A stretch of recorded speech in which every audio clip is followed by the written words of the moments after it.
صلاة الله سلام الله.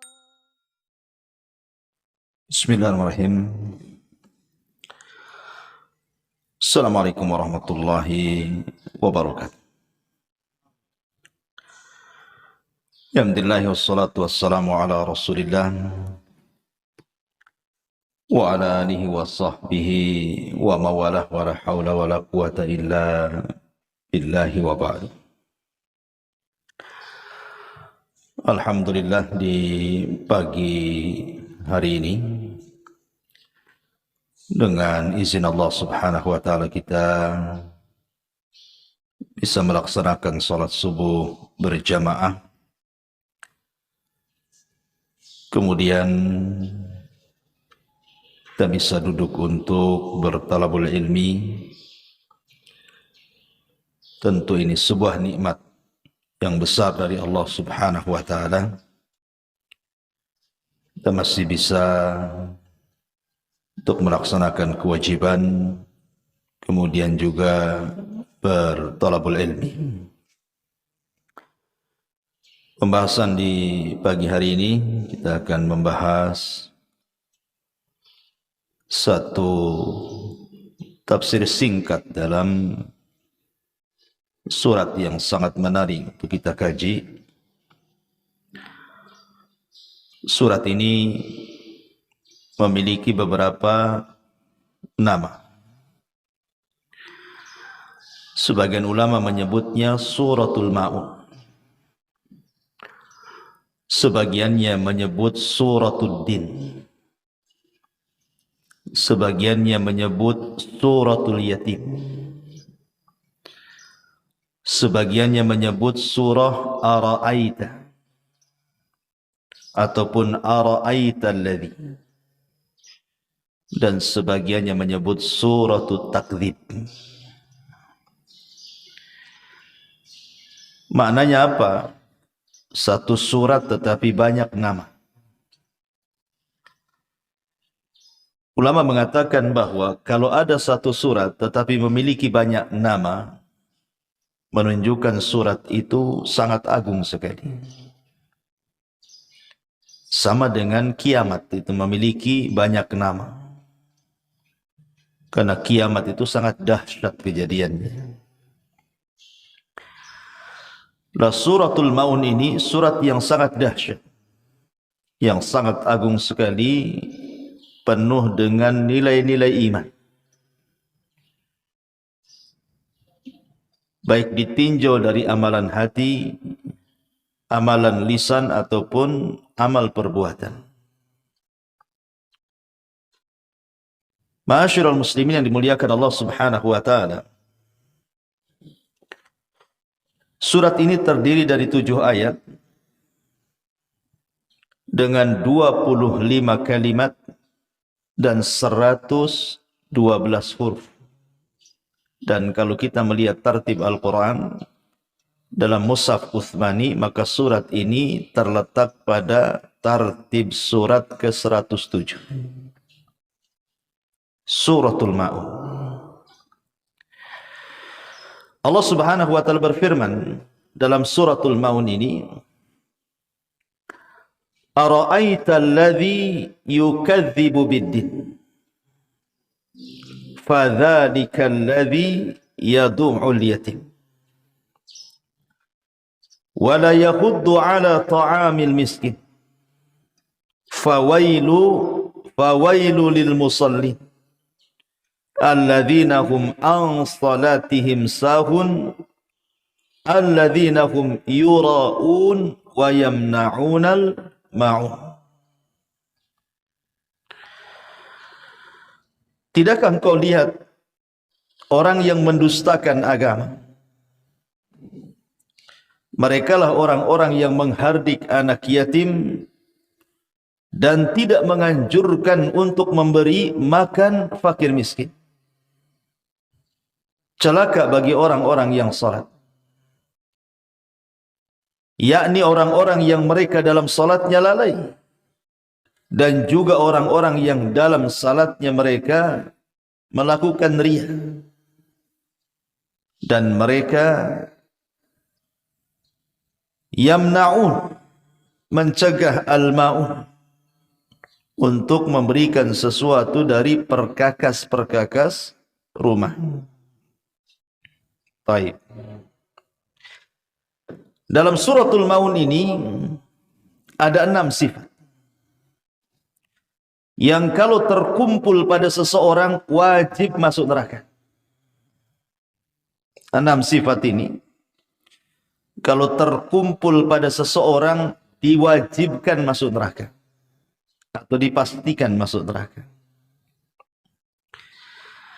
Dan kalau dia memiliki 6 sifat kebalikannya, maka dipastikan masuk surga. Di dalam suratul Maun ini, kalau terkumpul 6 sifat ini dipastikan masuk neraka, tapi kalau dia memiliki sifat kebalikannya, maka dipastikan masuk surga. Apa 6 sifat ini? Dan apa 6 sifat kebalikannya? Yang pertama, mukadzibu biddin. Orang-orang yang mendustakan agama. Yang kedua, yadu'ul yatim. Orang-orang yang menghardik anak yatim. Yang ketiga, la yakhuddu ala ta'amil miskin. Tidak mengarahkan orang-orang untuk membantu fakir miskin. Yang keempat, alladzina hum an salatihim sahun. Orang-orang yang lalai dalam salat. Yang kelima, alladzina hum yura'un. Orang-orang yang riya, yang ingin dipuji manusia. Dan yang terakhir, wa yamna'unal ma'un. Orang yang mencegah, tidak memberikan perkakas-perkakas dapur atau perkakas rumah kepada orang yang meminjamnya dari tetangganya. Siapa yang terkumpul 6 sifat ini dipastikan masuk neraka. Kita lihat sifat kebalikannya. Yang pertama, musaddiqu biddin, orang yang membenarkan agama. Yang kedua, yukrimul yatim, orang yang memuliakan anak yatim. Yang ketiga, yakhuddu ala ta'amil miskin, orang-orang yang menganjurkan untuk membantu fakir miskin. Yang keempat, alladzina hum an salatihim khashi'un, orang-orang yang khusyuk dalam salatnya. Yang kelima, alladzina hum yukhlisun, orang-orang yang ikhlas, tidak riya. Dan yang terakhir, la yamna'unal ma'un, tidak pernah mencegah. Kalau ada tetangga meminjam sesuatu, maka dia akan memberikannya. Kalau ada 6 sifat kebalikan ini, dipastikan dia masuk surga. Baik, kita rinci satu-satu. Allah Subhanahu wa taala mengatakan, ara'aita alladhi yukadzibu biddin. Tidakkah kau lihat orang yang mendustakan agama itu? Ikhwan, orang yang mendustakan agama itu banyak, bukan satu orang. Di mana-mana ada orang-orang mendustakan agama. Di barat, di timur, di utara, di selatan, banyak di mana-mana orang mendustakan agama ini. Baik orang-orang kafir ataupun orang-orang munafik. Tapi kenapa Al-Quran di sini menyebut dengan kalimat tunggal, bukan kalimat jamak? Kenapa Allah tidak mengatakan ara'aital ladzina yukadzibuna biddin? Tapi Allah menyebut dengan kalimat tunggal, mufrad. Ara'aital ladzi, satu orang. Yukadzib biddin, yang mendustakan agama. Maka jawabannya adalah, ayat ini hendak mengatakan ara'aita. Ara'aita itu artinya ru'yatul ain. Tidakkah engkau melihat? Maksudnya dengan mata. Melihat itu kan dengan mata. Tidak mungkin mata kita memandang semua orang yang mendustakan agama satu dunia. Tidak mungkin. Antum tidak mungkin melihat orang yang mendustakan agama di barat, di timur, di selatan, atau di utara. Tetapi kalau di depan kita ada orang yang mendustakan agama, pasti kita lihat. Makanya menggunakan mufrad, tidak menggunakan jamak. Karena kita tidak melihat semua orang yang mendustakan agama. Kita hanya melihat orang yang mendustakan agama itu yang di depan kita saja. Apa artinya? Artinya para pendusta agama itu akan berkeliaran di tengah-tengah kita dan kita bisa melihatnya. Makanya menggunakan mufrad di sini, bukan jamak. Di sini Allah mengatakan ara'aita alladhi yukadzibu biddin. Tidakkah kau lihat orang-orang yang mendustakan ad-din? Apa makna din di sini? Ada 3 penafsiran para ulama tentang makna ad-din di sini. Yang pertama, maksud ad-din di sini ya dinul Islam, agama Islam. Sebagaimana Allah mengatakan, "Inna dina indallahil Islam." Agama di sisi Allah itu ya agama Islam. Artinya, tidakkah kau lihat orang-orang yang mendustakan Islam? Itu satu penafsiran. Penafsiran yang kedua, makna din di sini artinya al-hukmu, hukum-hukum Allah.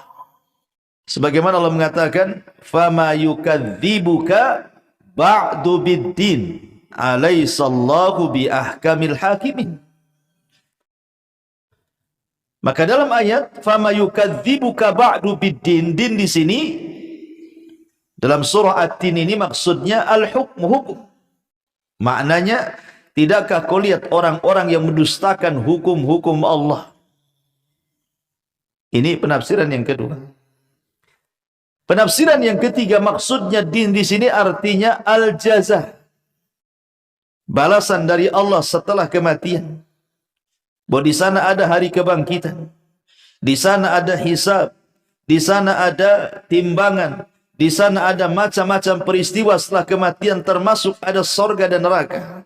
Itulah makna maliki yaumiddin. Maliki yaumiddin. Din di sini artinya dalam surah Al-Fatihah maksudnya al-jaza. Maknanya, tidakkah kau melihat orang-orang yang mendustakan balasan kelak di akhirat? Inilah makna din di dalam ayat ini. Tiga-tiganya benar. Baik maknanya din di sini agama Islam, atau maknanya hukum-hukum Allah, atau maknanya balasan setelah kematian. Siapapun yang mengingkari 3 perkara ini, kufur dia. Bisa kufur. Ya. Baik, sebelum saya jelaskan secara gamblang, biasa kita akan mengupas tentang asbab nuzulnya. Apa sih asbab nuzulnya suratul Ma'un ini? Masyarul muslimin yang dimuliakan Allah Azza wa Jalla, sebagian para ulama tafsir seperti Al-Imam Al-Muqatil, Al-Kalbi dan yang lainnya mengatakan bahwa suratul Ma'un ini turun kepada Al-As ibn Wa'il As-Sahmi. Persis seperti surat yang kemarin kita bahas. Suratul Kautsar itu juga turun kepada Al-As ibn Wa'il As-Sahmi. Tapi ada yang mengatakan bahwa suratul Ma'un ini turun kepada Abu Jahal, Amr ibnu Hisham, yang kata Rasul Fir'aun yaumatini. Dan ada yang mengatakan turun kepada Abu Sufyan ibn Harb. Jadi Abu Sufyan itu saking kayanya, setiap minggu sekali di hari Jumat itu suka menyembelih seekor unta. Coba, mana ada orang kaya zaman sekarang seminggu sekali, jangan unta lah, kambing seminggu sekali loh ya. Ini Abi Sufyan seminggu sekali nyembelih seekor unta. Bukan untuk disedekahkan kepada fuqara wal masakin, bukan. Dia hanya mengundang teman-teman sejawat dia saja. Orang-orang kaya saja yang diundang itu. Jadi ketika dia menyembelih unta, Abi Sufyan ini, datang anak yatim telanjang, tidak pakai baju, memegang perutnya karena kelaparan.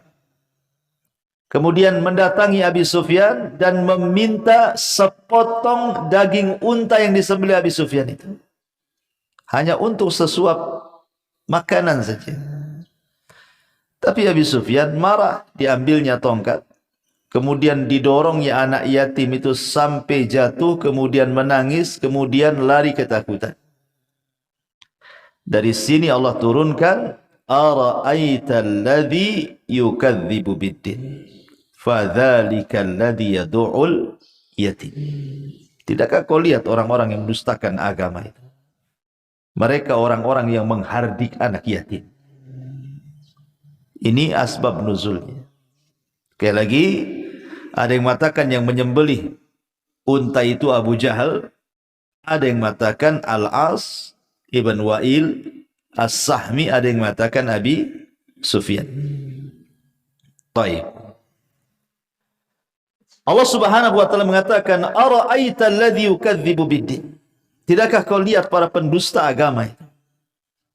Walaupun sebab turunnya khusus kepada Abu Jahal atau kepada Abi Sufyan atau kepada Al-As ibn Wa'il As-Sahmi, tapi kaidah Quran itu begini, al-ibratu bi umumil lafzi la bi khususis sabab. Pelajaran Quran itu dilihat dari umumnya lafaz, bukan karena sebab khusus turunnya. Sebab turunnya bisa sama siapa saja, tapi umumnya lafaz Al-Quran itu mencakup siapa saja. Itu kaidah Quran. Ya. Lah kenapa kemudian orang-orang kafir seperti Abu Jahal, Abi Sufyan, Al-As ibn Wa'il As-Sahmi atau yang lainnya dari musuh-musuh dakwah di zaman Nabi, mereka sulit untuk masuk Islam dan cenderung menjadi para pendusta agama? Rahasianya cuma satu. Karena dalam hati mereka tidak ada rahmat kasih sayang. Kalau seandainya orang-orang tua, para pembesar-pembesar Quraisy itu, mereka memiliki sedikit saja kasih sayang dalam hati mereka, boleh jadi kasih sayang itu pembuka hidayah bagi mereka. Tapi mereka tidak memiliki rasa kasih sayang. Buktinya mereka menghardik anak yatim. Mereka tidak menganjurkan membantu fuqara wal masakin. Karena dua perkara ini yang menunjukkan kelembutan hati. Ketika sudah hilang kelembutan hatinya, hilang pula kasih sayang dalam hatinya. Ketika hilang kasih sayang pada hatinya, tertutuplah hidayah baginya. Makanya orang-orang kafir itu susah masuk Islam. Pembahasan kemarin surah Al-Kautsar, lihat Al-As ibn Wa'il As-Sahmi tidak punya kasih sayang ketika meninggal anaknya Nabi, malah dicela. Da'uhu fa innahu abtar. Biarkan Muhammad, dia sudah abtar, terputus tuh nasabnya. Enggak usah disebut-sebut. Itulah yang menjadikan orang-orang Quraisy itu sulit masuk Islam, karena tidak ada rahmat dalam hatinya. Allah katakan orang-orang kafir Mekah itu asyaddu kufran wa nifaqah. Di antara mereka ada yang keras permusuhannya dan kekufurannya serta kemunafikannya. Ma'asyiral muslimin yang dimuliakan Allah Azza wa Jalla, ara'aita alladhi yukadzibu biddin. Tidakkah kau lihat para pendusta agama Islam, para pendusta balasan-balasan setelah kematian, atau para pendusta hukum-hukum Allah di sini? Mereka adalah orang-orang yang yadu'ul yatim. Dari sini kita tahu apa hubung kait menghardik anak yatim dengan pendusta agama. Apa hubung kaitnya di sini? Karena kalau dia itu musaddiqu biddin, membenarkan agama, mengikuti ajaran Islam, meyakini ada balasan setelah kematian, yakin dengan hukum-hukum Allah, tidak mungkin dia menghardik anak yatim. Mustahil. Orang yang tahu agama tidak mungkin menghardik anak yatim. Hanya orang-orang yang mendustakan agama saja yang tidak ada rahmat dalam hatinya sehingga dia menghardik anak yatim.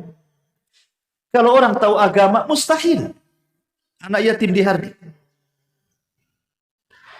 Kemudian yang kedua, wala yahuddu ala tu'amil miskin. Orang-orang yang tahu agama mustahil membiarkan anak-anak miskin atau orang-orang miskin itu kelaparan. Pasti akan dibantunya. Hanya para pendusta agama yang tidak pernah melihat anak yatim dan juga fakir miskin.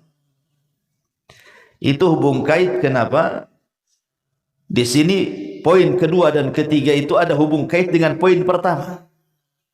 Ketika orang itu menghardik anak yatim dan tidak membantu fakir miskin, ya wajar karena mereka mendustakan agama. Kalau mereka tidak mendustakan agama, tidak mungkin menghardik anak yatim, tidak mungkin juga membiarkan fakir miskin.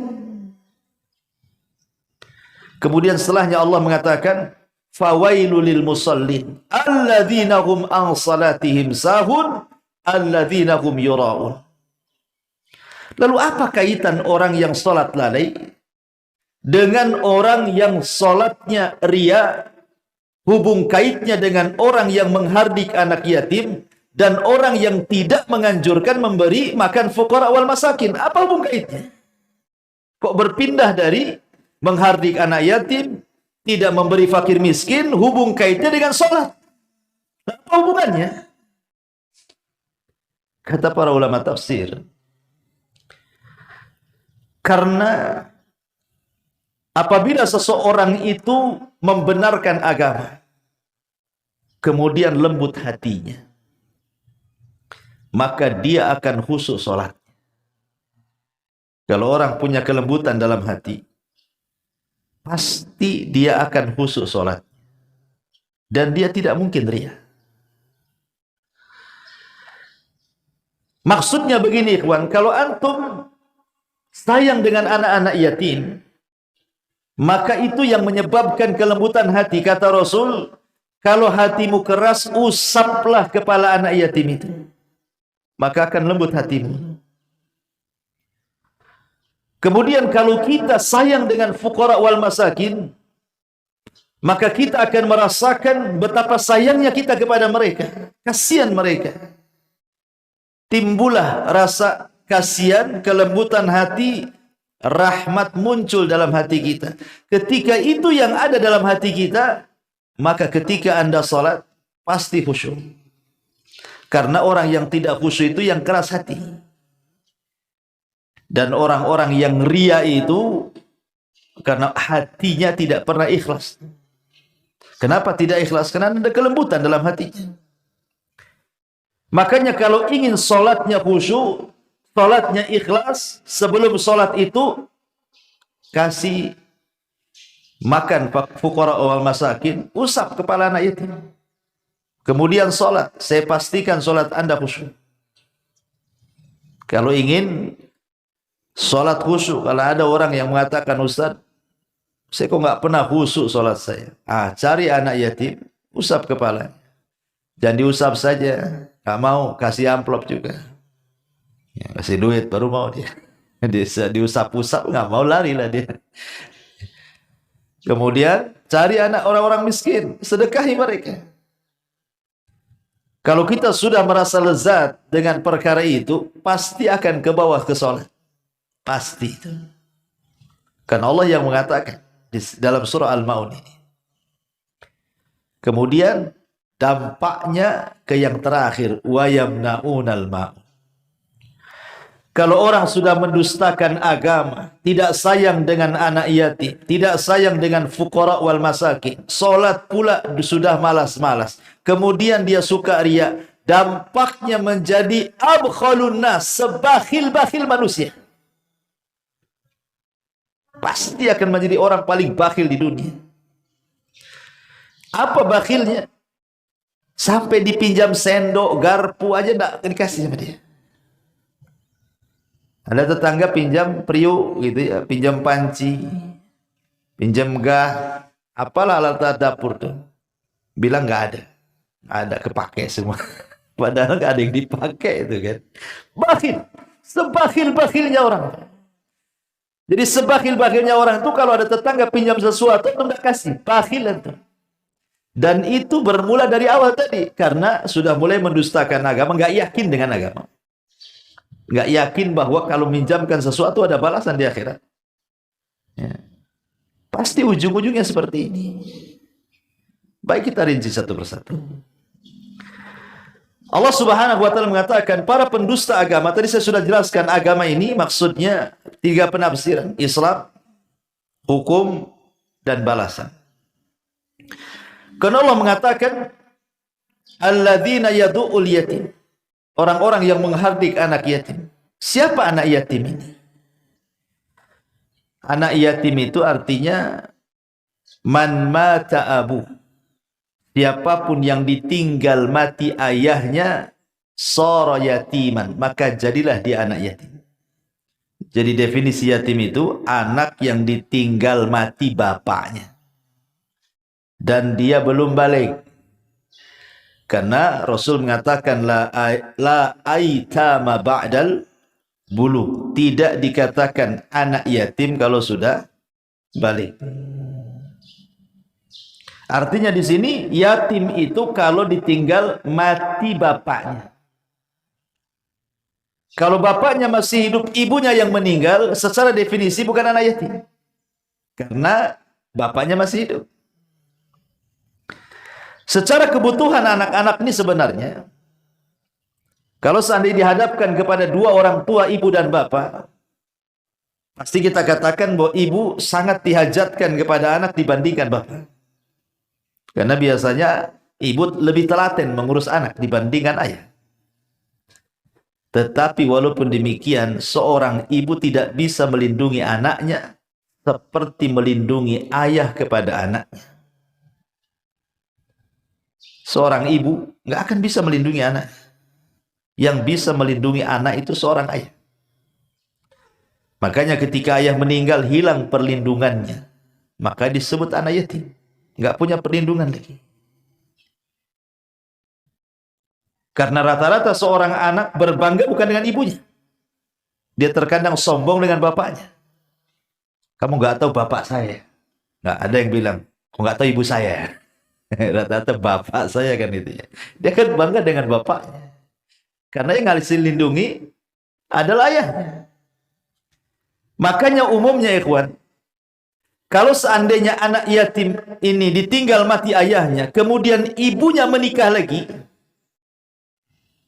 terkadang kalau ibu ini salah mencari ayah, kadang ayah tiri itu tidak mengakui anak bawaannya, terkadang mengusir. Tidak suka kalau itu bukan ayah anak kandungnya. Kalau anak ayah tiri. Tapi kalau ibu tiri, tidak semua seperti lagu lah kan itu. Banyak ibu tiri yang sayang. Tapi kalau ayah, terkadang kalau bukan anaknya, kalau dia tidak benar-benar punya agama, dia tidak akan suka. Terkadang diusirnya pula sama dia. Makanya disitulah letak kesedihannya anak-anak yang ditinggal mati ayahnya itu. Dan kenapa dalam Islam itu kita disuruh untuk mentarbiah anak-anak yatim, mengkafil anak yatim. Masyarul muslimin yang dimuliakan Allah Azza wa Jalla, mentarbiah anak yatim ini sama dengan mentarbiah masyarakat. Orang kalau hilang rasa sayangnya dengan anak yatim ini kalau besar jadi dendam. Dia akan jadi rusak. Anak yatim ini, kalau kita tidak sayang, maka mereka akan dendam dengan orang-orang di sekitar. Dan kalau sudah dendam dengan orang di sekitarnya, dia akan jadi jahat. Dan ketika akan jadi jahat, rusak masyarakat. Tapi kalau kita sayang dengan mereka anak-anak yatim, maka anak yatim itu akan menjadi baik karena merasa berterima kasih. Walaupun ayah sudah meninggal, tapi masyarakat di sekitarnya masih mau mentarbiah dirinya. Sehingga ketika dia besar jadi baik tuh. Maka baiklah masyarakatnya. Setiap orang itu terkadang ada yang diberikan keturunan, anak, dan kita akan mati, dan anak kita akan jadi yatim. Kalau kita tidak berbuat baik kepada anak yatim orang lain, boleh jadi ketika kita meninggal, kita meninggalkan anak yatim, orang lain pun tidak akan sayang dengan anak kita. Kama tadinu tudan. Itu kaidah. Sebagaimana kita bermuamalah dengan orang seperti itu, maka mereka pun akan bermuamalah seperti itu juga kepada kita. Maka sebenarnya tarbiyah anak yatim itu adalah tarbiyah masyarakat. Kalau kita baik dengan mereka, baik masyarakat. Kalau kita jahat dengan mereka, jangan salah, suatu ketika masyarakat itu rusak. Dengan besarnya anak-anak yatim ini akhirnya jadi jahat. Ya. Makanya kenapa Nabi SAW itu sangat mempedulikan para kafil yatim. Kata Rasul, ana wa kafilul yatim fil jannati kahataini. Saya, kata Rasul, dan para pengkafil anak yatim seperti ini di sorga. Dirapatkan tuh jari tengah sama jari telunjuk. Saking dekatnya. Sampai ketika Rasul membuka pintu sorga, tiba-tiba disusul seorang perempuan. Begitu dalam riwayat. Rasul baru mau masuk sorga, dia yang membuka pintu sorga, dan dia sudah berada di pintu sorga. Tiba-tiba seorang perempuan mau main blusuk saja masuk. Dicegah oleh malaikat. Kemudian Rasul bertanya, siapa Anda? Maka ibu ini mengatakan, saya adalah seorang ibu yang banyak mengkafil anak yatim. Sampai-sampai mau masuk surga bareng-bareng sama Nabi. Di pintu surga mau masuk. Begitulah keistimewaan para pengkafil anak yatim. Dan Nabi SAW seorang yatim. Dan dia adalah bapak bagi para aitam, para anak-anak yatim. Dan Rasul membuktikan bagaimana mengkafil anak yatim. Dengan apa? Dengan menikahi seorang sahabiah, Ummu Salamah. Ummu Salamah ini anaknya kecil-kecil, anak yatim. Ayahnya Abu Salamah meninggal dunia di peperangan. Dan dia anak miskin, orang-orang miskin. Abu Salamah orang miskin, tidak sanggup membiayai anak-anaknya. Maka Nabi SAW datang kepada Ummu Salamah dan hendak meminangnya. Dalam rangka apa? Kafilul yatim. Rasul ingin menolong anak-anak yatim. Kalau antum kan tidak, menyelamatkan janda, bukan anak yatimnya kan. Nabi itu diselamatkan anak yatimnya. Sampai Ummu Salamah mengatakan, Rasul, bukan aku tidak mau menerima lamaran. Masalahnya tidak ada manusia yang aku cintai melebihi Abu Salamah. Kata Nabi SAW, katakan ya Ummu Salamah, ini saat kematian Abu Salamah, Allahumma hjurni fi musibati wa akhluf li khairan min zawji. Ya Allah, berikan ganjaran akan musibah yang kau timpakan kepada aku, gantilah suamiku dengan suami yang jauh lebih baik lagi. Kata Ummu Salamah, yang pertama saya mau wahai Rasul, yang kedua saya tak mau. Kalau saya mengatakan ya Allah berikan pahala akan musibah yang kau timpakan kepadaku, saya mau mengucapkan. Tapi kalau yang kedua saya tak mau. Karena tidak ada di dunia yang lebih aku cintai melebihi Abu Salamah. Kata Rasul, udah ucapkan saja. Akhirnya diucapkan juga. Datang Abu Bakar melamar ditolak, Umar melamar ditolak. Banyak para sahabat melamar ditolak. Karena menurut Ummu Salamah, Abu Salamah jauh lebih baik daripada orang-orang itu. Datang Rasul meminang dia. Apa Ummu Salamah mengatakan Abu Salamah lebih baik daripada Nabi? Kan nggak mungkin. Cuman Ummu Salamah ingin menolak halus kepada Nabi. Dan mengatakan, ya Rasulullah, aku ini sudah tua. Anak-anakku banyak dan aku wanita pencemburu. Kata Nabi SAW, adapun cemburumu, aku akan berdoa kepada Allah. Semoga Allah hilangkan. Adapun anak-anakmu, anak-anakku juga. Di sini syahidnya. Anak-anakmu, anak-anakku juga. Jadi kalau antum nikahi janda, anak-anakmu deh, anak-anakku juga gitu maksudnya. Kayak Nabi ngomongnya. Ya Ustaz tuh di awal saja ngerayu aja, dia tuh gombal aja tuh. Gitu. Harusnya kan seperti itu. Adapun kalau sudah tua, aku juga sudah tua, maka cari janda itu yang sudah tua. Jangan yang kemarin nikah kemudian cerai antum lamar dia. Itu masih perawan ting-ting namanya. Rasul mengatakan, adapun kalau kamu tua, aku juga sudah tua, ada masalah. Maka Rasul berdoa, cuman lafadznya nggak dijelasin. Berdoa kemudian hilang cemburunya, itu saja. Coba kalau ada lafadznya kan enak. Kan itu bisa saya hafal. Ana wariskan sama antum, saya ijazahkan doanya.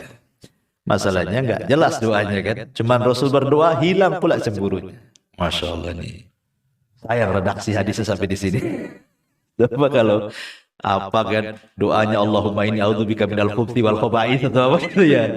Atau Allahumma lakasumtu wa bika aman itu kan enak tuh, jelas lafadznya kan. Tapi intinya Rasul menikahi Ummu Salamah dan menolong anak-anaknya. Itu syahid di sini. Itulah namanya kafil yatim. Ya. Jadi tolonglah janda-janda. Kemudian yang kedua, wala yakhuddu ala ta'amil miskin. Dan mereka tidak mau menganjurkan memberi makan fakir miskin. Ada orang-orang di masyarakat sudah bakhil, tidak mau membantu orang. Bakhil pula lisannya, tidak mau mengajak orang untuk membantu orang. Ada dua-dua tuh. Kita sudah bakhil, tidak mau bantu, tidak mau ngajak orang pula bantu. Bakhil kuadrat. Kalau kita memang tidak bisa bantu orang, tidak ada masalah. Tapi ajaklah orang untuk membantu dia. Datang ke orang kaya, Pak, saya punya tetangga miskin, saya ingin bantu dia, saya tak punya. Tolonglah Bapak bantu dia, gitu maksudnya. Karena terkadang kalau kita membantu pribadi kepada orang miskin, terkadang tidak lebih baik daripada kita ngajak orang untuk membantu dia. Berapalah kemampuan antum membantu dia? Sekali dua kali. Tapi kalau kita ngajak orang ramai, bisa saja bantuannya jauh lebih besar dan lebih terus-terusan dibandingkan kita membantu satu kali dua kali. Makanya di sini lafadznya wala yakhuddu ala ta'amil miskin. Mereka tidak menganjurkan orang lain untuk membantu fakir miskin karena kebakhilan pada dirinya. Kadang ada orang itu yang satu miskin, ya. Tapi yang satu miskin ini punya izzah dia nggak mau minta-minta. Diberi pun nggak mau, tetap dia mau kerja. Tapi dia ingin membantu miskin yang lainnya, tapi tidak bisa karena sama-sama miskin. Kalau kita sudah miskin, tidak bisa membantu orang miskin, cari orang kaya, Pak. Tolonglah sini punya pembantu, punya tetangga, dia susah kali, bantu dia. Ya. Tapi jangan bilang, tapi saya juga miskin Pak, tolong bantu. Jangan begitu. Cukup dia saja ya. Ya itu udah namanya satu gayung 2-30 terlewati namanya. Selesailah urusan kan. Alasannya tetangga rupanya untuk dirinya kan itu. Atau sudah kong kali kamu, saya carikan musinin ya, tapi berapa persen kasih nanti. Itu lain lagi itu bisnis terselubung itu. Ya. Masyaallah muslimin yang dimuliakan Allah Azza wa Jalla. Kemudian setelah itu fawailul lil musallin alladzina hum an salatihim sahun. Celaka orang-orang yang salat yang mereka lalai dalam salatnya. Apa makna di sini? Ada yang mengatakan lalai, tidak mempelajari hukum-hukumnya. Yang penting salat, lihat orang salat ikut salat. Nah, gitu ya. Enggak peduli itu gerakannya, bacanya seperti apa. Ada yang lalai, maksudnya lalai tidak memperhatikan wajib-wajibnya, rukun-rukunnya, sunnah-sunnahnya. Main sholat saja. Mau seperti ayam, kayak mau seperti gagak, terserah sholatnya. Ada yang mengatakan lalai di sini artinya mengakhir-akhirkan waktu sholat. Kapan sholat? Oh nanti, duhur kan masih lama. Masih jam 2 katanya. Dah jam 2 sholat. Nanti asar kan jam 3 lebih. Nah, di akhir-akhirkan. Ada 5 menit mau azan asar, oh sibuk dia. Itulah namanya takhirus salat an mawaqitiha, mengakhirkan salat hampir mendekati hilangnya waktu. Ini disebut sahun. Dan sahun ini munafik. Sifat nifak. Tidak mengingat kecuali sedikit, karena orang yang terburu-buru salatnya tidak akan khusyuk dan bacaannya akan centang perenang. Karena Allah mengatakan, lihat, subhanallah, hikmah dari Allah. Allah mengatakan an salatihim sahun. Allah tidak menggunakan fi salatihim sahun. Apa bedanya fi dan an? Itu belajar bahasa Arab juga. Allah mengatakan fawailul lil musallin alladzina hum an, bukan fi. Sebab kalau Allah Subhanahu wa taala katakan fawailul lil musallin alladzina hum fi salatihim sahun, celaka bagi orang yang salat yang di dalam salatnya dia sahun. Siapa yang selamat dari tidak sahun? Semua sahun. Nabi aja sahun kalau menggunakan fi. Karena Rasul pernah lupa dalam salatnya. Tetapi Allah tidak katakan fi, tapi an. Ya. Celaka bagi orang salat an, dari salatnya, bukan dalam salatnya ya. Dari salat. Dari salat, di dalam salat beda. Kalau dalam salat beda. Tapi dari salat maksudnya bukan di dalam salat. Tapi salatnya dia yang dilalaikan. Bukan dalam salatnya. Kalau dalam salatnya Rasul pun pernah lalai, lupa dia baca. Syarat ditegur sama sahabat. Pernah dia salat duhur atau asar 2 rakaat. Sampai-sampai Dzuliyadain mengatakan, Rasul, turun wahyu atau aku mau qasar salat nih katanya. Kata Rasul, tidak, aku tidak mau qasar salat, tidak juga turun wahyu. Begini Nabi, kok tadi salat duhur 2 rakaat katanya. Kata Dzuliyadain kan itu. Iya. Enggak percaya kata Nabi. Dia ngomong sama saya, betul tadi saya 2 rakaat. Iya. Akhirnya Rasul menyempurnakan 2 rakaat. Walaupun susah nih. Lalai juga kan. Kalau maksudnya fi salatihim kan, di dalam salat. Tapi ayat ini tidak mengatakan fi. Subhanallah, ini rahmat dari Allah. Kalau dikatakan celaka bagi orang dalam salatnya, celaka semua orang tuh. Tapi maksudnya bukan itu, tapi an. Maksud an di sini bisa maknanya mengakhir-akhirkan waktu salat. Baru Allah mengatakan alladzina hum yura'un, orang-orang yang riya dalam salatnya. Dan tidaklah riya itu muncul dari orang yang salat kecuali dari orang munafik. Orang yang beriman tidak mungkin riya. Karena Allah tutup wa yamnaunal ma'u. Dan ini qimatul bakhli kata ulama.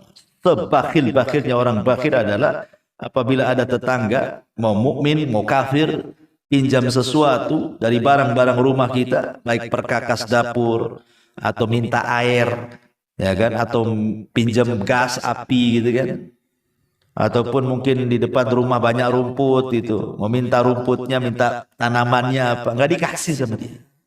Ya, nah, ini qimatul bakhli kata ulama, sebakhil-bakhilnya orang bakhil. Ma'asyiral muslimin yang dimuliakan Allah Subhanahu wa taala, jemaah salat subuh, semoga dirahmati Allah Azza wa Jalla. Di dalam Al-Quranul Karim, surat terpendek itu hanya terangkai dari 3 ayat saja. Dan itu ada di 3 surat di dalam Al-Quran. Pertama, surah Al-Asr. Wal asri innal insana lafi khusr. Kemudian yang kedua, suratul Nasr. Idza jaa nasrullahi wal fath.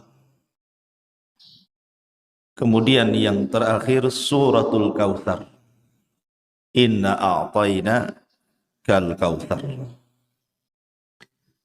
Inilah 3 surat terpendek dalam Al-Quran. Tidak ada surat yang di bawah ini. Karena paling pendek Al-Quran itu cuma 3 ayat saja. Nah, di antara surat-surat terpendek dari 3 ini, yang paling pendek adalah Al-Kautsar. Dibandingkan Wal Asri atau An-Nasr. Berarti kita tahu bahwa surat terpendek dalam Al-Quran itu suratul Kautsar. Tetapi walaupun suratul Kautsar ini surat yang sangat pendek, bukan berarti kemudian pendek pula maknanya. Justru suratul Kautsar ini adalah surat yang luar biasa maknanya. Banyak yang bisa kita petik pelajaran dalam suratul Kautsar ini. Allah Subhanahu wa taala berfirman dalam surat ini, "Inna a'tayna kal kautsar fashalli li rabbika wanhar inna syani'aka huwal abtar." Terjadi silang pendapat di antara ulama, suratul Kautsar ini Makkiyah atau Madaniyah. Makna Makkiyah itu apakah dia turun sebelum hijrah, ataukah dia turun setelah hijrah yang disebut dengan Madaniyah. Jangan salah paham, bukan berarti Makkiyah turun di kota Mekah, Madaniyah itu turun di kota Madinah, bukan itu definisinya. Karena ada juga Rasul sudah hijrah di Madinah, turun pula surat di Mekah, tapi disebut Madani. Jadi definisi yang benar antara Makkiyah dan Madaniyah itu dilihat dari hijrah. Jadi setiap ayat yang turun sebelum hijrah disebut Makkiyah. Setiap ayat yang turun setelah hijrah disebut Madaniyah, walaupun turun di Mekah. Itulah di Quran ada istilah surah Makkiyah dan Madaniyah. Lah suratul Kautsar ini menjadi polemik para ulama. Apakah dia Makkiyah ataupun Madaniyah? Ditilik dari ujung surat, maka dia Makkiyah. Inna syani'aka huwal abtar. Tapi dilihat dari permulaan surat, fashalli li rabbika wanhar, ini Madaniyah. Karena pensyariatan salat dan kurban itu ada di kota Madinah setelah hijrah Nabi. Berarti polemik para ulama tentang Al-Kautsar ini kembali kepada asbab nuzul. Bagi yang mengatakan bahwa Al-Kautsar ini adalah Makkiyah, karena asbab nuzul di mana di zaman Nabi SAW ada seorang musyrik yang sangat memusuhi Nabi. Namanya Al-As ibn Wa'il As-Sahmi. Al-As ibn Wa'il As-Sahmi ini orang yang paling membenci Nabi. Saking bencinya kepada Nabi SAW, Al-As ini tidak punya rasa kasihan, tidak punya rasa iba.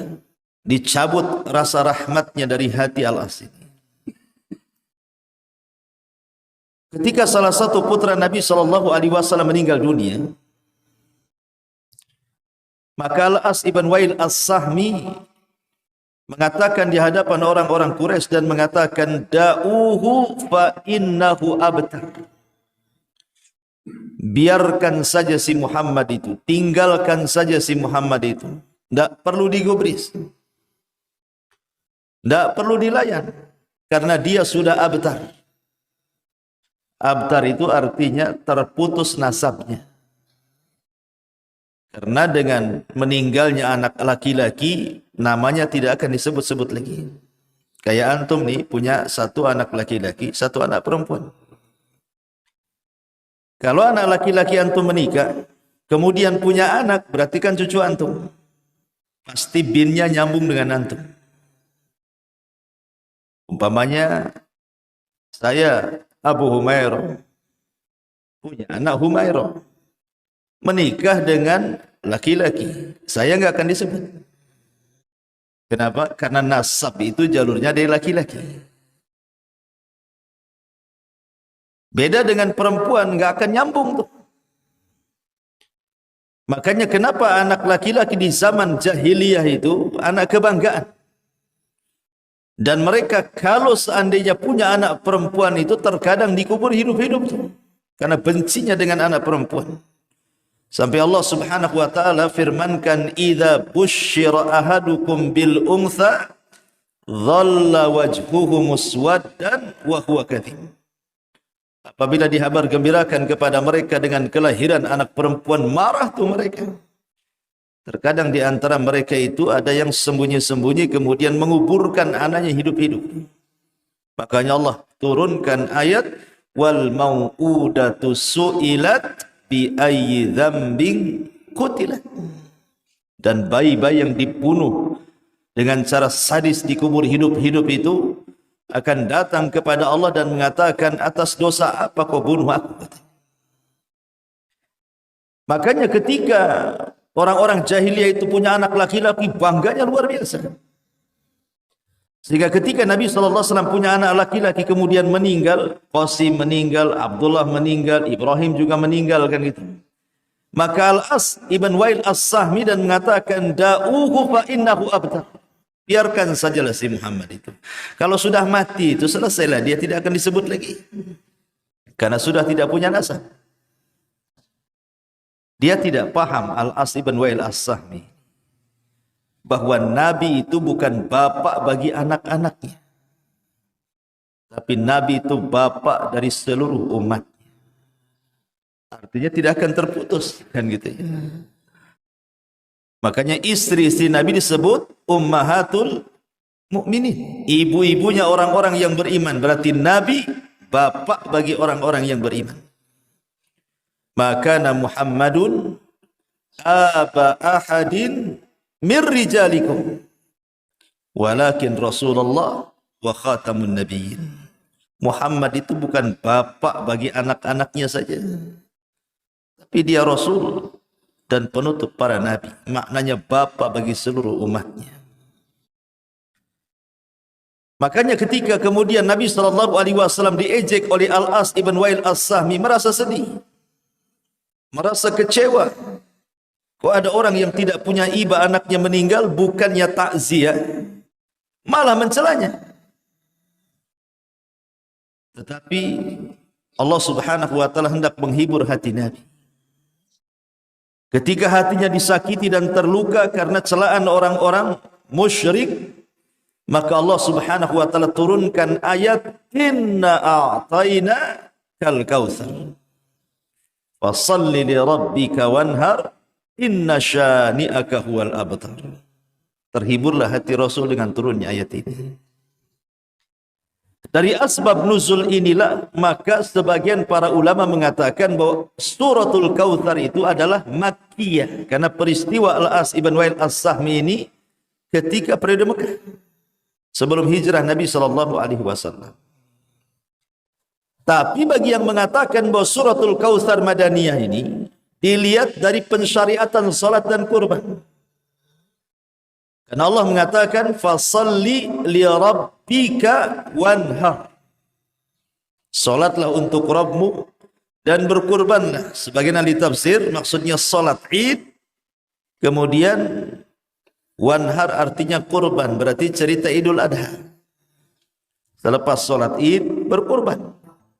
Dan pensyariatan Idul Adha itu tahun kedua Hijriah.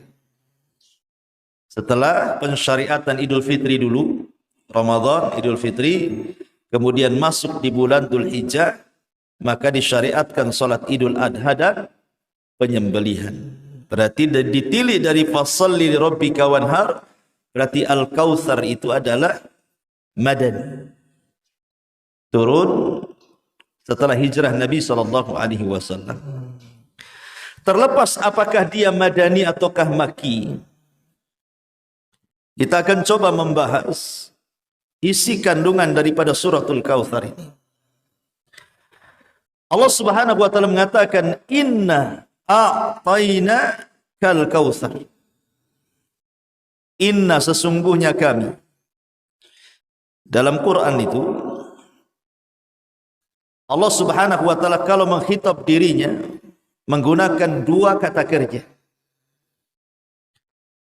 Mungkin menggunakan dhamir mutakallim ana seperti anni, ataupun menggunakan kata kerja nahnu, inna, sesungguhnya kami.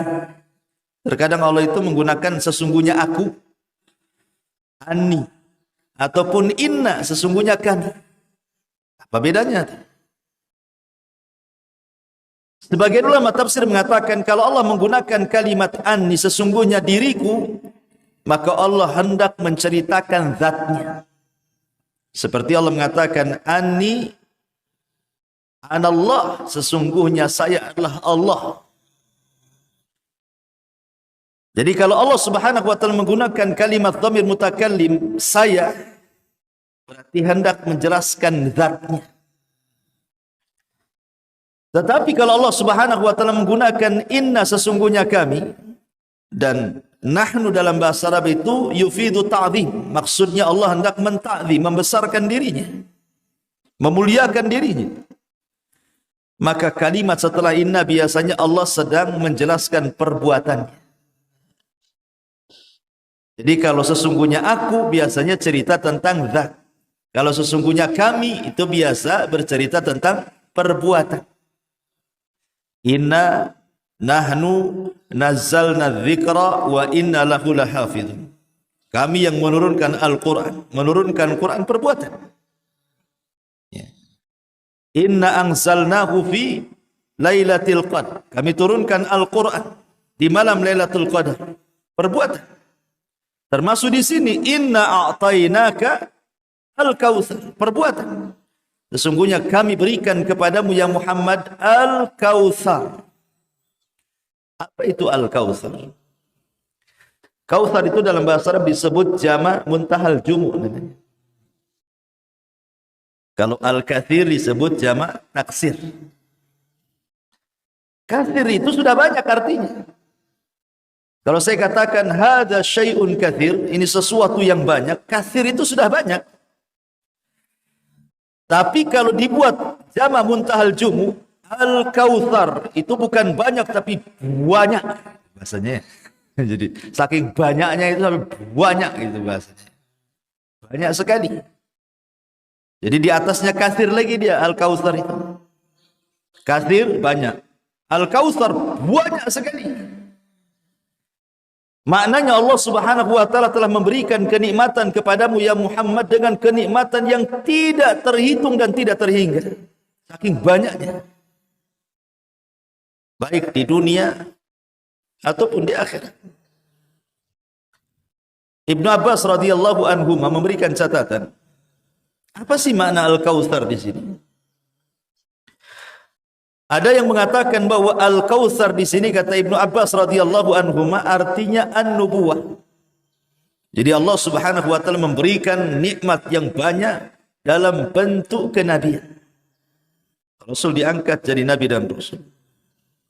Dan kenabian nikmat yang luar biasa. Yang tidak semua orang dapat kenabian itu. Penafsiran yang kedua Al-Kautsar itu maksudnya Al-Quran. Jadi Allah Subhanahu wa taala memberikan kenikmatan yang banyak berupa Al-Quran. Karena Quran itu nikmat Allah yang luar biasa. Berapa juta jiwa manusia tercerahkan dan terberi hidayah dengan Al-Quran karena kebaikannya. Terkadang hanya mendengar Quran saja tidak paham bisa masuk Islam tuh orang. Ya, karena Quran itu kebaikan yang luar biasa. Ada juga yang mengatakan Al-Kautsar itu adalah sahabat-sahabat yang setia. Jadi Nabi SAW diberikan sahabat-sahabat yang setia yang tidak diberikan kepada sahabat-sahabat para nabi sebelumnya. Lihat sahabat-sahabatnya Nabi Musa. Kebanyakan mereka membangkang kepada Musa. Ketika Musa mengajak berjihad para sahabatnya untuk membebaskan Baitul Maqdis dan menyerang kota Ariha, apa kata sahabat-sahabat Musa? Idhab anta wa rabbuka faqatila. Innaha huna qa'idun. Wahai Musa, kalau kami harus berperang, tidaklah. Wajah berangkat sana, ajak Tuhanmu perang berdua. Kami duduk-duduk aja nonton di sini. Mereka tidak pernah mengatakan sami'na wa ata'na. Tapi mereka katakan sami'na wa asayna. Beda dengan sahabat Nabi. Sahabat Nabi itu kalau diperintahkan Allah dan Rasulnya kata kuncinya cuma dua, sami'na wa ata'na. Begitulah sahabat Nabi. Sehingga Allah Subhanahu wa taala katakan dalam Al-Qur'an kan sifat-sifat mereka itu. Idza du'u ila Allahi wa rasulihi liyahkuma bainahum an yaqulu sami'na wa ata'na. Para sahabat itu apabila diseru kepada panggilan Allah dan Rasulnya, kata kuncinya cuma dua. Sami'na wa ata'na. Kami siap taat, siap dengar. Dan ini tidak diberikan kecuali kepada para sahabat Nabi. Sampai-sampai Urwah Ibn Mas'ud Al-Thaqafi, saat masih musyrik dialah yang menjembatani perjanjian Hudaybiyah. Urwah ini salah satu utusan orang-orang Quraisy untuk menghadap Nabi dalam perjanjian Hudaybiyah itu. Urwah menceritakan, aku loh sudah datang ke Persia dan aku melihat orang-orang Persia bagaimana mengagungkan Kisra. Aku sudah datang ke Romawi, bagaimana aku melihat orang-orang mengagungkan Kaisar. Aku sudah pernah ke Ethiopia, bagaimana orang-orang mengagungkan Najasyi. Tapi aku tidak pernah melihat sahabat Nabi mengagungkan nabinya melebihi sahabat Rasul kepada nabinya. Apabila Nabi meludah, ditangkap ludahnya, kemudian diusap di wajahnya. Apabila Nabi SAW wudu, bekas wudunya hampir berperang untuk rebutan mengambil berkahnya. Apabila Nabi SAW bicara, tidak ada satupun yang berani mengangkat wajahnya. Dan begitu seterusnya. Aku tidak pernah melihat seorang atau sahabat-sahabat Nabi yang mengagungkan nabinya melebihi sahabat Nabi kepada nabinya, katanya. Dan ini luar biasa, ikhwan. Kesetiaan itu luar biasa. Dan semua sahabat Nabi sangat setia kepada nabinya. Dan itu Al-Kautsar, kenikmatan yang banyak. Ada juga yang mentafsirkan Al-Kautsar ini adalah Rasul diberikan umat yang merupakan umat terbaik dari seluruh umat-umat para nabi. Dan Allah katakan, kuntum khaira ummatin ukhrijat linnasi ta'muruna bil ma'ruf wa tanhauna 'anil munkar wa tu'minuna billah. Kalian sebaik-baik umat yang dikeluarkan kepada manusia, kata Allah. Tidak ada umat terbaik melebihi umat Nabi sallallahu alaihi wasallam. Dan Al-Kautsar itu artinya umat terbaik yang diberikan kepada Nabi sallallahu alaihi wasallam. Gimana tidak dikatakan umat terbaik? Allah Subhanahu wa taala anugerahkan kepada umat ini nabi terbaik kepada mereka, Rasul sallallahu alaihi wasallam. Allah berikan kepada umat ini kitab terbaik, Al-Quran, yang tidak diberikan kepada umat-umat sebelumnya. Bahkan Allah Subhanahu wa taala berikan kepada umat ini pahala yang jauh lebih banyak dibandingkan pahala yang pernah diberikan Allah kepada umat-umat sebelumnya. Dengan pendeknya usia umat Islam dan sedikitnya beramal mereka, tapi Allah berikan balasan yang jauh lebih besar dibandingkan yang Allah berikan kepada umat-umat sebelumnya. Dengan kata lain, amalan kecil memiliki pahala besar, dan itu hanya ada di umat Islam. Satu malam, kalau antum dapati Lailatul Qadar, sama seperti antum mengamalkan satu ibadah dilakukan 84 tahun atau bahasa Quran 1000 bulan. Mana ada umat dulu Lailatul Qadar? Enggak ada. Sehingga kalau antum mendapatkan 30 kali saja atau 40 kali Lailatul Qadar, seolah-olah usia antum banyak tuh. 84 tahun kali lah 40 tahun. Seolah-olah kita juga punya usia ribuan tahun sama dengan umat sebelum kita. Makanya Al-Kautsar itu artinya umat terbaik yang Allah berikan kepada Rasul sallallahu alaihi wasallam. Dan banyak lagi, ini di dunia. Kalau di akhirat jangan cerita, hadis wala haraj, kata ulama. Ceritakan tidak mengapa. Bagaimana Nabi SAW diberikan syafaatul udma, atau yang pertama kali bangkit dari kuburan. Rasul sallallahu alaihi wasallam.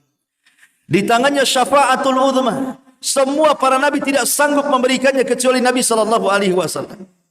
Orang yang pertama kali melintasi titian Siratal Mustaqim. Orang yang pertama kali membuka pintu sorga.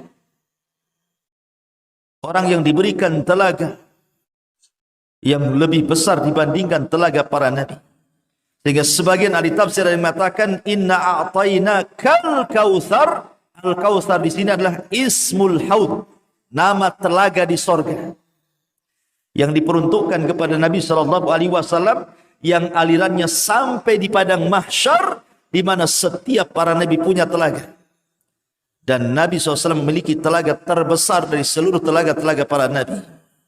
Airnya lebih putih dibandingkan susu, lebih manis dibandingkan madu. Bejana-bejananya, gelas-gelasnya lebih banyak dibandingkan bintang-bintang di langit. Siapa yang meminumnya, kata Rasul, man syariba minhu falam yadma abada, maka selamanya tidak akan haus. Ketika umat Nabi SAW mulai berbondong-bondong datang ke telaga itu, minum dari telaga itu, ada yang diberi langsung oleh Allah minumannya. Dan ini muqarrabun, orang-orang yang dekat dengan Allah. Ada yang diberikan minum langsung oleh tangan Nabi SAW, dan mereka adalah orang-orang mulia. Ada orang yang diberikan minum oleh para sahabat, para khulafaur rasyidin. Ada yang hanya minum sendirian, tapi ada yang terusir tidak minum. Sehingga Nabi SAW mengatakan, ya Rab, ashabi ashabi, wa fi riwayatin ummati ummati. Itu sahabatku, itu umat, biarkanlah mereka minum dari telagaku. Maka Allah Subhanahu wa taala mengatakan, ya Muhammad, innaka la tadri ma ahdatsu ba'daka innahum ghayyaru wa baddalu. Wahai Muhammad, kau tidak tahu apa yang terjadi dengan umat sepeninggalmu itu.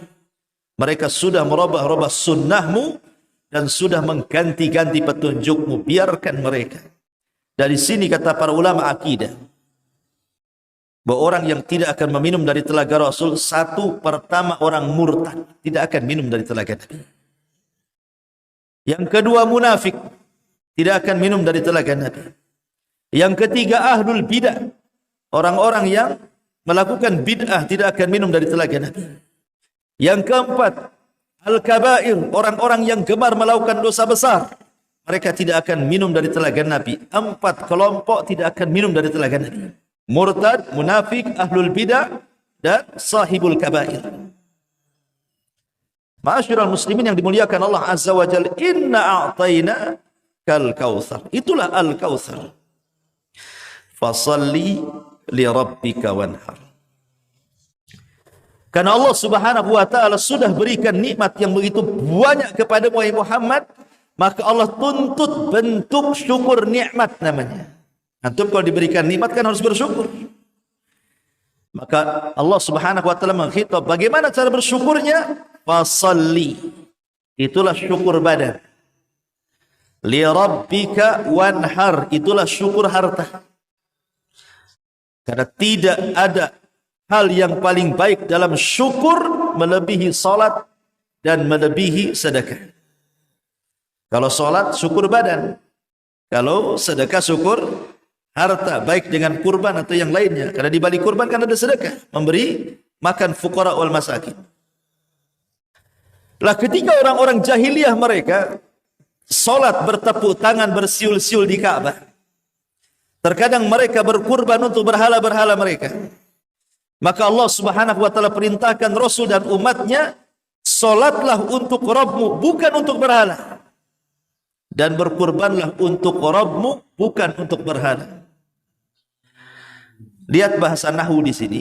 Fasalli li rabbik. Salatlah untuk Rabbmu. Wanhar li rabbik. Sebenarnya begitu. Tapi kemudian tidak dimunculkan. Ya. Maknanya di sini yufidul hasan. Tidak boleh seseorang itu salat melainkan untuk Rabbnya, dan tidak boleh orang berkorban melainkan untuk Rabbnya. Disinilah bentuk tauhid. Kul inna salati wa nusuki wa mahyaya wa mamati lillahi rabbil alamin. Katakan ya Muhammad, salatku, penyembelihanku, hidupku, matiku, aku serahkan kepada Allah. Maka kalimat ini sama dengan kalimat fasalli li rabbika wanhar. Itulah bentuk syukurnya. Kalau kita hendak bersyukur akan nikmat Allah, salat. Makanya di dalam salat itu ada gerakan yang merupakan bentuk ubudiyah kita kepada Allah yang disebut dengan sujud. Makanya sujud ini kan banyak macamnya itu. Ada sujud syukur, ada sujud tilawah, ada sujud sahwi, ada sujud macam-macam kan. Karena ibadah sujud itu ibadah yang paling rendah dalam penghambaan seorang hamba kepada Allah. Kenapa? karena meletakkan sesuatu yang mulia di tempat yang hina. Wajah ini mulia, tanah ini hina. Meletakkan sesuatu yang mulia ke tempat hina dalam bentuk ubudiyah, berarti betul-betul dia sedang menghambakan diri kepada Allah. Makanya kalau orang dapat nikmat cepat sujud kan? Namanya sujud syukur namanya. Kesungkur langsung sujud. Fasalli li rabbika wanhar. Dan Allah mengatakan inna syani'aka huwal abtar. Yang membenci wahai Muhammad, mereka lah yang terputus, tidak akan disebut-sebut nama mereka. Dan ini sama dengan firman Allah Subhanahu wa taala, wa rafa'na laka dzikrah. Dan kami angkat penyebutan wahai Muhammad. Makanya kita perhatikan, tidak ada nama terbanyak di dunia melebihi nama Nabi. Tidak ada satu dunia ini di benua manapun. Mau benua Asia, mau benua Afrika, mau benua Eropa, sebutkan benua manapun, negara manapun, tidak ada nama terbaik kecuali nama Ahmad dan Muhammad. Tidak. Nama Muhammad itu terbanyak satu dunia. Tapi nama Isa, nama Musa, nama Ibrahim, walaupun itu nama para nabi, tapi nama Muhammad itu terbanyak yang disematkan kepada nama-nama manusia, bahkan nama yang ditinggikan terbanyak di dunia. Orang azan menyebut nama Muhammad, orang qomat menyebut nama Muhammad, tasyahud menyebut nama Muhammad, solawat menyebut nama Muhammad. Bahkan orang masuk Islam saja diganti. Siapa namanya? Michael. Masuk Islam, Muhammad Michael. Semua diganti. Karena nama itu mulia. Apa sih arti Muhammad itu? Kathratul hamdi artinya Muhammad. Muhammad itu artinya orang yang banyak dipuji manusia. Itu disebut Muhammad. Muhammad itu orang yang dipuji manusia. Jadi ketika disematkan nama itu, harapan orang tua supaya anaknya banyak dipuji, dimuliakan. Tapi lihat orang-orang yang menghina Rasul berdasarkan firman Allah, inna syani'aka huwal abtar. Yang membenci wahai Muhammad, mereka lah yang abtar, tidak akan pernah disebut kebaikannya. Kalaupun disebut pasti keburukannya. Abu Jahal. Kalau orang bercerita Abu Jahal tidak pernah diceritakan kebaikannya. Abu Lahab. Kalau disebut Abu Lahab tidak pernah diceritakan kecuali keburukannya. Sebutkan orang-orang musyrik yang mati kafir di zaman Rasul. Sampai hari ini orang kafir sendiri tidak berani memberi nama anak-anak mereka dengan anak-anak nama-nama musyrik di zaman Nabi. Namanya ada orang kafir. Siapa namanya? Abu Jahal, Ustaz. Tidak ada. Orang kafir loh sendiri tidak mau ngasih nama anaknya Abu Jahal. Siapa anaknya? Abu Lahab, Ustaz. Tidak, takut mereka ngasih nama itu. Karena nama itu sudah diburu-burukan masalahnya. Takut mereka memberi nama-nama musuh-musuh Nabi itu. Dari sinilah misdak pembenaran firman Allah Subhanahu wa taala, inna syani'aka huwal abtar. Yang membenci Muhammad, mereka yang akan terputus penyebutannya. Tidak akan disebut-sebut lagi mereka itu. Kecuali dalam rangka memburukan, ya disebut. Tapi dalam rangka kebaikan tidak akan disebut. Maka jangan kecil hati wahai Muhammad. Biarkan mereka ngomong terserah mereka. Tapi mereka suatu ketika akan terputus penyebutannya. Sadaqallahul azim. Maha benar Allah dengan segala firman-Nya. Subhanakallah bihamdika. Asyhadu an la ilaha illa anta astaghfiruka wa atubu ilaik. Allahu ta'ala alam. Assalamualaikum warahmatullahi wabarakatuh.